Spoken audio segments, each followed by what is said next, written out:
Afternoon, Paul. What can you tell us about any potential lineup changes for tonight? No changes to our skaters. Ken, the Lauren Brassard will go in goal. And we'll go next to Mike McIntyre from the Winnipeg Free Press. Go ahead, Mike. Just to follow up on that, thanks, Paul and Gregor. Obviously, no morning skate today. Is it just a question that there's no time for Patrick to really test things out, or you're just being extra cautious still? No, he was down at the ice today, so he got treatment. We don't feel he's ready to go tonight, so we'll hold him out another day. Okay. We'll go next to Ted Wyman from the Winnipeg Sun. Go ahead, Ted. Hey, Paul, it seems like a lot of coaches like to go with that righty-lefty combination on the blue line. What's the challenge of having a couple of guys that are playing on their off wing or offside? Sorry. Yeah, so one of it would just be experience, right? These young guys always grow up playing their natural sides. And if you're fortunate in the NHL, you get to lefty righty. It's just easier in a lot of ways in terms of puck movement. But you have players that will play their whole career on the offside, and once they make the adjustment, there's advantages to it, right? You're always basically a one-timer on the offensive blue line. You've got that, digging pucks up off hard rims and coming back into your end. The challenge is neutral zone transition and then getting used to wide speed, because turning one way is quite a bit different than turning the other. So once they get those two ideas down, how to transition the puck in the neutral zone, especially when the puck starts behind you, and then getting that gap and being confident in handling wide speed are the two challenges. We'll go next to Kelly Moore from CJOB. Go ahead, Kelly. Thanks, Gregor. Morning, Paul. Morning, Kelly. Blake and Nate both talked about this as well. The slow out of the gates, and I know it's early.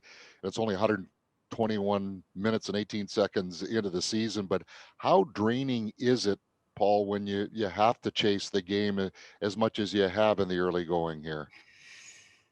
Well, we chased the Calgary game for sure. But we're flat even after the first period. We just didn't think our first period of the Toronto game looked anything like our last two periods of the Calgary.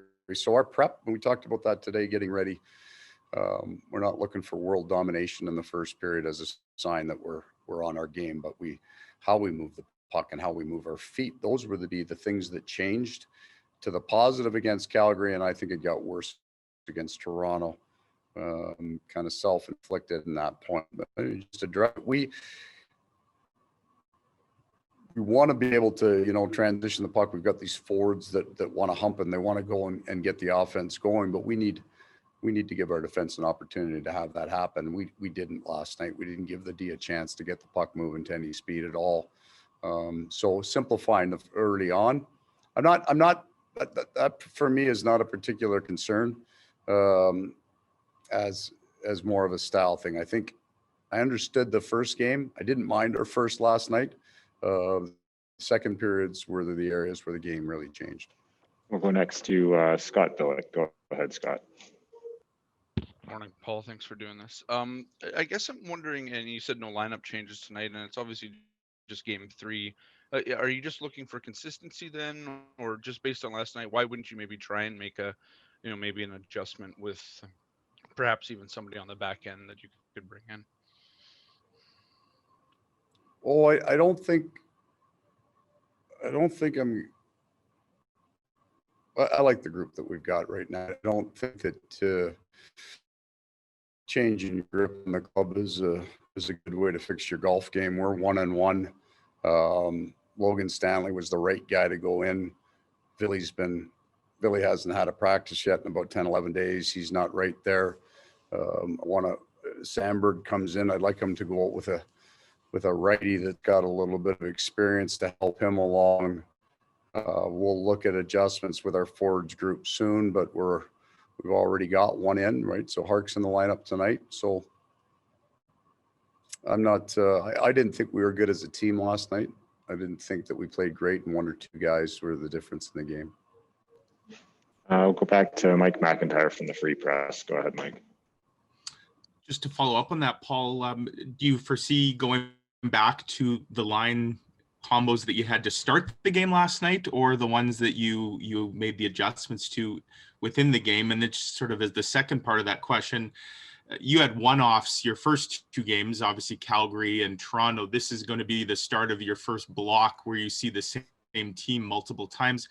What's the benefit, I guess? Is there a benefit to that? And does that benefit come more for games 2 and 3 where you maybe can make some adjustments, not so much in game 1? So you always make adjustments from a foundation.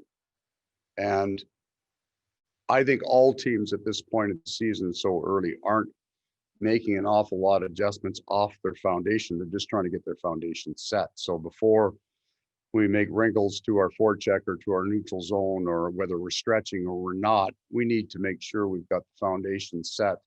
And every year, especially when you got this huge, it seems like a huge block between seasons, getting your foundation set at the start. And I would say that in a regular season, you're talking about the first 20, 25 games. I don't know if there's as many adjustments as you might think early in the season. There's more adjustments to form or adjustments back to the foundation, trying to get that set right. In terms of our lines, I'll hang on to that. Just having some question marks in terms of energy level. We'll talk to some players, see where they're at. But we won't tip our hand too early on that one. We'll go next to Brian Munns from TSN 1290. Go ahead, Munns. Paul, I know it's early in the year and you're focused on your hockey club, but can you give us a little bit of insight on what you've seen from Ottawa that's obviously gone through a number of changes since the last time you saw them? Yeah, I think what they've done a really nice job of here is they've identified some good young players that they're going to build their franchise around. But what they did this summer is they surrounded them with some solid veterans that will drive the play. So we always talk about this guy's a good pro because he knows his game. So they brought in some consistent players. They're going to play a real aggressive, real physical game. Got some size that they've brought in. They're going to finish their checks. They got some good speed with their skill. So they earned their split in their first two games. It's not a 23-year-old hockey team. Their stars are young, but they've got some good veteran men on that group. So we wouldn't look at this team. It's stylized probably closer to a Calgary game. It's going to be a heavier grind, heavier battle than maybe a Toronto game that was an awful lot of speed and quickness. But very soon they'll put enough talent on that ice as it develops that they're going to be dangerous. Time for a couple more. Go next to Ken Weeb from Sportsnet. Go ahead, Ken. Well, just since this is your first road trip, how are you handling the taxi squad? Just given the compressed schedule and everything you're going through, and what will it take for Villy to get himself kind of up to speed after being off the ice for so long? Yeah, I mean, you'd like to get him in practices, Ken, would be the great thing, but our schedule is not going to allow that. The taxi squad fills in on normal practice days the bodies that are either injured or out. They skate with us in the morning skate. We don't grind them hard in the morning of games because we may need them in the afternoon if somebody goes down, and then they'll get a good workout after. So we have small group practices that we run to try to get a guy up to speed, but that is a challenge when you're bringing a guy back in off injury or quarantine. Not having group practices can be a challenge for him. And final question to Kelly Moore from CJOB. Go ahead, Kelly.